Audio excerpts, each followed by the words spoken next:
नमस्कार, मैं सैयद अख्तर श्री अरविंदो सोसाइटी की ओर से आपका बहुत बहुत स्वागत व अभिनंदन करता हूं। हम आज शिक्षा में शून्य निवेश नवाचार कार्यक्रम ZIIEI द्वारा संकलित एक रोचक व अभिनव नवाचार के बारे में आपको बताएंगे। हम इनोवेटिव पाठशाला के अंतर्गत NCERT के प्राइमरी सेक्शन के कक्षा 4 की पर्यावरण अध्ययन की पुस्तक आसपास के पाठ 17 नंदिता मुंबई में के नवाचार अभिनव शिक्षा तकनीक की गतिविधि प्रश्न बैंक का इस वीडियो में क्रियान्वयन करेंगे।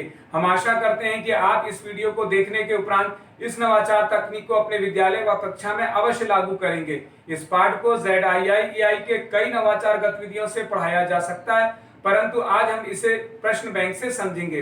तो आइए पाठ का सार समझते हैं। प्रस्तुत पाठ नंदिता मुंबई में शहरी जीवन की तुलना गांव से करते हुए पारिवारिक मूल्यों और संबंधों की जानकारी के साथ साथ यातायात के साधनों की जानकारी दी गई है।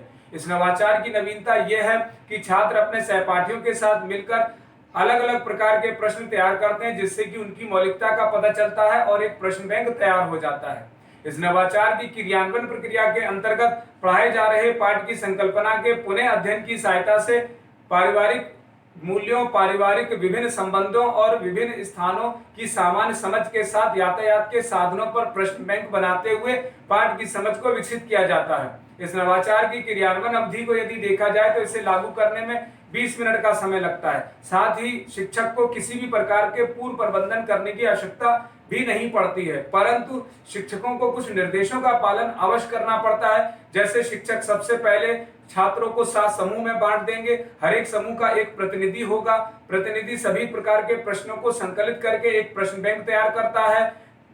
छात्र विभिन्न प्रकार के प्रश्न जैसे कि अति लघु उत्तरीय, लघु उत्तरीय और दीर्घ उत्तरीय प्रकार के प्रश्न तैयार करते हैं। हर प्रश्न समूह प्रश्न बैंक की उत्तर कुंजी भी तैयार करता है। समूह चाहे तो प्रश्नों की आपस में अदला बदली भी कर सकते हैं। इस प्रकार अंत में छात्र प्रश्नों के उत्तर भी बताते हैं, जिससे कि विभिन्न छात्र अपने उत्तर पुस्तिका में उन्हें लिख लेते हैं।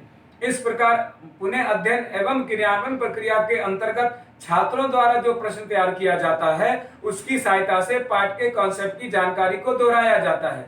आइए इसे उदाहरण से समझते हैं कि छात्र किस प्रकार से प्रश्न बैंक के प्रश्न तैयार करते हैं। जैसे रेल की पटरी पर क्या चलती है? ट्रेन। बीमार होने पर कहाँ भर्ती होते हैं? अस्पताल में। मामा की पत्नी को क्या कहते हैं? मामी।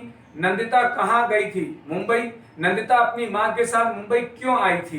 क्योंकि उसकी माँ बीमार थी और उसका इलाज होना था। इसी प्रकार के अन्य प्रश्न छात्र आपसी सहयोग से तैयार करते हुए प्रश्न बैंक बनाते हैं और पाठ का पुनर्अध्ययन शिक्षक आसानी से करा लेते हैं। इस प्रकार निष्कर्ष रूप में कहा जा सकता है कि प्रश्न बैंक गतिविधि से सीखने के अनेक प्रतिफल प्राप्त होते हैं, जैसे दैनिक जीवन के विभिन्न कौशलों और यातायात के साधनों, भवन निर्माण, कला, शिल्प इत्यादि को पहचानने की समझ छात्रों में विकसित होती है तथा वस्तुओं और स्थानों को संकेतों से पहचानते हैं और विद्यालय, परिवार तथा आसपास के परिवेश को पहचानने की क्षमता भी छात्रों में विकसित होती है। प्रश्न बैंक बनाते हुए छात्र जो अपनी भाषा और स्कूली भाषा का संवाद करते हैं, उससे एक सेतु का निर्माण होता है तथा प्रश्न पूछना, तर्क देना और बातचीत करने की कला भी विकसित होती है। कही जा रही बात, कहानी, कविता इत्यादि को कहने की समझ भी छात्रों में विकसित होती है। इस गतिविधि से सभी छात्रों की भागीदारी सुनिश्चित होती है, सभी को समान अवसर भी प्राप्त होता है। इस नवाचार गतिविधि में प्रियॉरिटी अनुपात का भी ध्यान रखा गया है और NCF 2005 के उद्देश्यों को भी पूरा किया गया है।